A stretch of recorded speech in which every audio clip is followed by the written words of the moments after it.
আচ্ছা, কিছু কিছু ছেলেদের মুখে প্রায়ই শোনা যায় একটা কথা যে মানে আমাদের মেয়েদের সম্পর্কে যে never trust on any girls tears.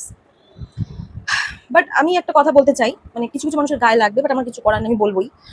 আমি বলতে চাই যে never ever trust on any boys tears in the beginning. In the beginning ঠিক আছে, মানে প্রথম প্রথম কিছু কিছু ছেলে এমন একটা দেখায়, মানে একটা মেয়ের জন্য যে কান্নাকাটি করে, দেখো তোমাকে আমি কত ভালোবাসি, তোমার জন্য আমি পাগল, তোমাকে ছেড়ে আমি বাঁচবো না, তোমাকে ছেড়ে আমি মরে যাবো। তখন সে মেয়েটাও মাই গড ভাই সাব, একটা ছেলে আমার জন্য কাজ, মানে তো ছেলেটা আমাকে সেই লেভেলের ভালোবাসে, ছেলেটা তো আমার জন্য just পাগল। একটা ছেলে আমার জন্য কাঁদছে। আমরা না একটা জিনিস সবাই করে, আমিও করেছি। আমরা না ছেলেদের কান্নাটাকে খুব বেশি প্রায়োরিটি দিই। আমরা ছেলেরা কাঁদলে না আমরা তাদের বেশি সহানুভূতি দিই। ছেলেদের কান্নাটাকে খুব বড় করে দেখা যায়, ছেলে মানুষ কাঁদছে মানে তো সেই লেভেলের ভালোবাসা। But মেয়েদের কান্নাগুলোকে দেখা হয় ন্যাকামো করছে, ন্যাকা তো কাঁদতেই থাকে, মানে এরকম বিরক্তিকর ভাবে দেখা হয়। দেন আমরা বিশ্বাস করে ফেলি, আমরা ভাবি যে না এই খুব ভালোবাসে। ওই যে আমি বিশ্বাসটা করি না, ওই যে চুটিয়াটা হই না, সেই টাইমে আমাদের মেয়েদের লাইফে সব থেকে বড় মিস্টেক।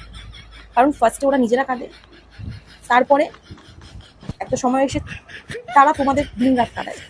তখন তুমি যদি তার সামনে কেঁদে গঙ্গাসাগরও করে দাও না, তোমার কোনো মানে তাদের কোনো যায় আসবে না। তাদের মনে হবে নাটক করছে, বিরক্তি লাগছে, এই করছে সেই করছে। সবাই এক না, কিছু কিছু ছেলে মানে প্রথম থেকে শেষ অব্দি সেম থাকে। বাট কিছু কিছু ছেলে একটা সময় যখন মানে এরকম করবে, কান্নাকাটি নাটক মেরে এরকম করবে, মেয়েটাকে পুরোপুরি অ্যাটাচ করিয়ে নেবে। যখন দেখবে যে না মেয়েটা মানে জাস্ট ছেলেটাকে ছাড়া কিছু দেখছে না, পুরো মানে ছেলেটাকে ছাড়া কিছু ভাবতে পারছে না, তখন নিজের আসল রঙে ফিরে আসবে।